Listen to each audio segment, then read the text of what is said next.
Hey, Amanda here from Hit Subscribe. You will notice I am missing my handsome and eloquent partner today. He is traveling, so he just got me today. Some of you will be dismayed and maybe even distressed to learn. No, just kidding. We're going to have a great time. I'm going to talk a little bit about writing tips that you can use mostly on the sentence level, just easy things that you can apply. We'll get a little bit into some grammar stuff, but I'm going to make it super easy for you to understand. No worries there. A little bit about me. I'm an editor. I've been an editor for a while, and I work with tons of authors all the time, and these are kind of the things that I most often explain to them when we're talking about how to get their writing to be super readable. So the first thing I want to kind of talk about generally is something called cognitive load, which is, well, let me pull up my notes just to make sure I don't miss anything here.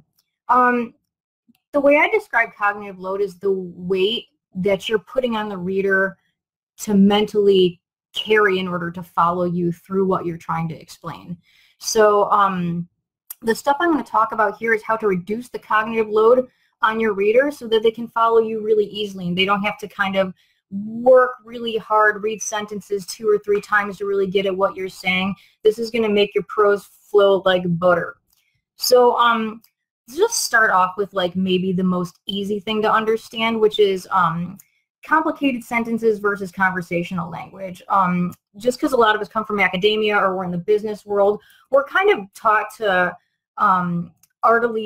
artificially like puff up our language a little bit to sound more important or to even like sound respectful, because putting kind of a distance between you and a reader can feel really respectful. So that's why I say, when you're thinking conversational, don't write as if you're writing to your best buddy or whatever. Don't write, I think that's a cognitive load emoji. Hi, Eric.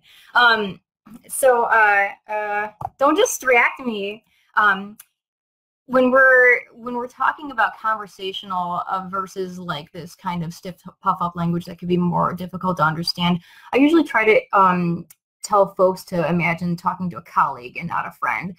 So that way you kind of maintain that respectful tone without getting kind of too casual or too familiar, which can kind of offend someone, but it's still easier to follow. We naturally, when we're looking someone in the face and we're explaining something to them, we naturally use language that's pretty simple and easy to understand. So lots of times I fear that people worry that they're dumbing down their language, but I have an example here that maybe can kind of express how this is going to work. So if we have a sentence that says, this can lead to redundant investment in new hardware when an upgrade of the existing asset would have sufficed. Okay, like, you know what he's saying, but it's a little difficult to read. Oh, by the way, another way you can tell that you're writing stuff that's a little bit difficult to read is if you read it aloud and you trip up over the words a little bit, or you have a little bit of trouble getting through it. That means it's going to be hard for someone to, like, quietly or silently read to themselves as well. So we have, this can lead to redundant investment in new hardware when an upgrade of the existing asset would have sufficed. Now, let's say I'm looking to you and I'm trying to explain this to you as a colleague. I might say, this means you're spending money on new hardware when your current hardware was perfectly fine. What a waste. I mean, that's so much easier to read. It's so much simpler. It's not really dumbed down. It's just communicating things the way that you would speak them. And we explain things when we speak pretty well. So that's why you can lean towards conversational versus complicated sentences without really feeling like you're dumbing down your prose. Imagine explaining things aloud to a colleague. Think about how you would express that. And you're going to be much clearer. So let's next talk about something that's going to get a little bit into grammar here, but don't be scared. I'm going to help you. Let's talk about subjects and verbs. I was really excited today to read an article by a fantastic editor named Iva Chung, and she said something that I advise that my authors do all the time, which is scoot your subjects and your verbs closer together. So let me just read this to you really quick, and then we'll talk about what this actually means. So she says, English sentences tend to be right branching, meaning that we expect the subject and the verb to be close together, usually near the start of a sentence, with elaborations coming afterwards. If you separate the subject and the verb, the reader has to hold the subject in their working memory, making their way through the words in between, and hold those in their working memory before finally arriving at the verb and being able to process the sentence. So that's that cognitive load that we were talking about. The reader has to hold stuff and wait to figure out what to do with it. So she goes on to say, while they're reading those intervening words, they're vigilantly looking out for that verb, which also taxes working memory. So splitting up the subject and the verb, you're adding quite a bit of extraneous cognitive load. Keeping the subject and verb close lets the reader process that bit of information right away so they can clear up some room in their working memory for what comes next. So let's talk about what this means. So your subject is the thing that is doing a thing, and doing is the verb. So your subject, verb, something. So let's say, let's say we have a sentence that says, many editors who have training in lessening cognitive load for readers of our blog post will tell you to scoot the subject and the verb closer together. So the core of that is many editors. That's the subject. That is the thing that's doing a thing. Many editors who have training in lessening cognitive load for the readers of our blog post will tell you. So then we got the verb all the way over there. Many editors will tell you. And we have all this stuff in between. And so, like, while you're reading this, you're going, many editors, blah, blah, blah, blah, blah, blah, blah. Okay, what's going to happen? What's going to happen? Waiting for what's going to happen. They will tell you. And sometimes by the time you've gotten to that verb, you've completely forgotten who will tell you what. You know, there's been a bunch of different, like, nouns in there. There's been other people doing other things. And so if we just said something like, many editors are trained in lessening cognitive load for our blog post readers, they'll tell you to scoot the subject and the verb closer. So I split it into two sentences. We got many editors are trained by zombies. We're going to get into that for a little bit. It's passive. And they'll tell you, so they will tell you. That's a subject and a verb close together. We got a subject and verb closer together there too. So that's a way that you could do it. Another way that you can scoot, you can make it so that the reader knows when the verb is coming is you could say, so if we have that same long sentence in the beginning here, we go, many editors, and then we have this kind of aside. Those editors, they have training in lessening cognitive load for readers of our blog post, and then we get to the verb. They will tell you to scoot the subject and verb closer together. Take many editors, throw an M dash in there, and that tells the reader, okay, put it on pause. We're going to wait, and when we have and the next M dash, we're going to have a verb. So many editors, and then we have a M dash, who, by the way, have training in lessening cognitive load for readers of our blog post, M dash, will tell you to, so that will tell them, here comes the verb, you wait for the next M dash, and you're going to have the verb. So that's subjects and verbs. We're going to get a little bit more into subjects and verbs here in a second, too, here with passive language. So the much maligned passive language. Many people are going to tell you that passive language is the devil, and I disagree with that. But I do believe that it's going to really, really help the reader understand what you're trying to express if you use active language when it's appropriate. So let's talk about what passive language is. So in a like sentence with active language, we have, you know, a subject is verbing, versus the verbing was done by the subject. So we have a doer of an action doing the action, or we have the action was done by the doer of the action. Sometimes we just have the verbing was done by who knows, ... So the tool that many people will tell you to use is to say, if you could say by zombies, then you know you have passive, and we'll talk about an example of that in a second. It's not foolproof. Like, you know, if you're driving along and it's the zombie apocalypse and you look over and you go, did we just drive by zombies? That's not passive. So, but it works most of the time. It works enough of the time that I do give this advice to writers. This is a sweet emoji. Anyway, thanks, Angela. So let's say this post was written by Amanda, or the post was written.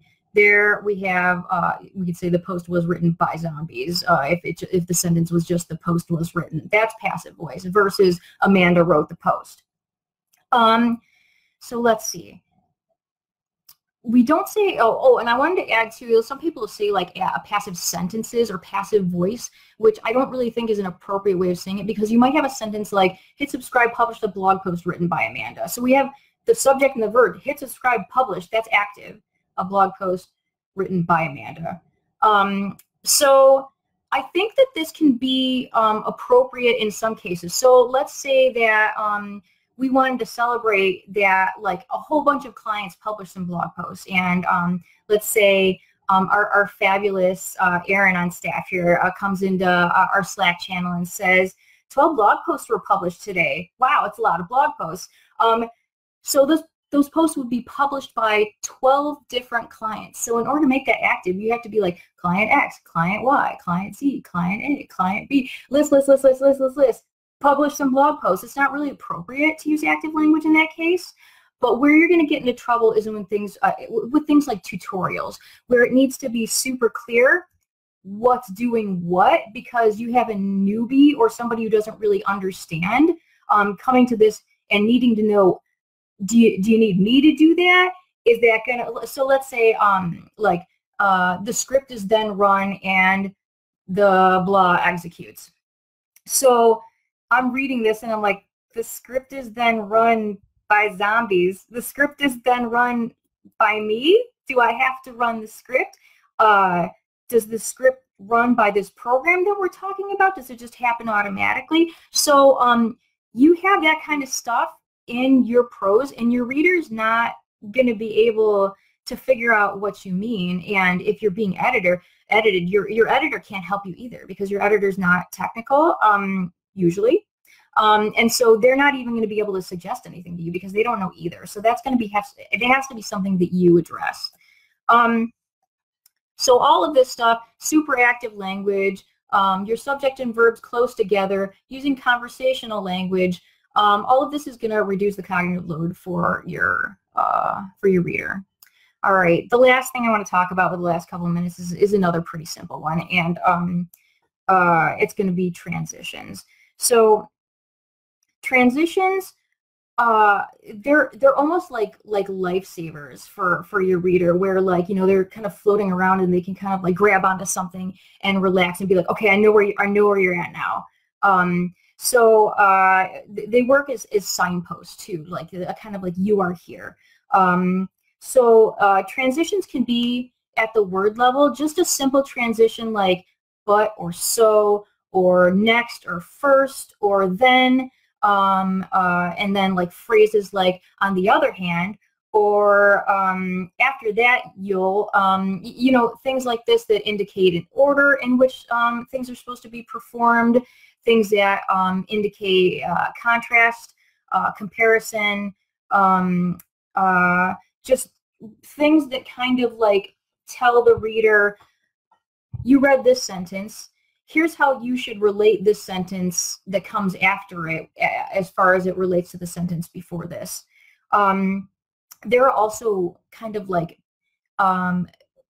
transitions that you know, we use Yoast to hit subscribe, and it recognizes certain words. It's like if you say first or firstly, it's going to be like, oh, that's a transition. But there are some things that work as transitions, kind of more big picture too, that no algorithm can really advise you on, but that are going to be really helpful. So let's say you've just completed a section, you're going to move on to the next section, and you want to maybe open that up by saying, well, now we know how to do X with Y. And now that we've covered that, we have laid the groundwork in order to explore Z. That's a long transition, but that's really going to help your reader be like, okay, I follow you and I just learned this. Thanks for the summary. That's helpful. And now I know what you're going to tell me and I know why it's useful. So transitions are really key. And actually, we just had, this is an interesting technique that we just discovered with one author yesterday. He loves to use bullets, and bullets are awesome for scanning too, by the way. So bullets are definitely something that I would advise you to use. But he was using enough of them that we kind of wanted to turn some of them into prose, just so the frequency with which he used bullets weren't drawing attention, like, you know, unnecessary attention to themselves.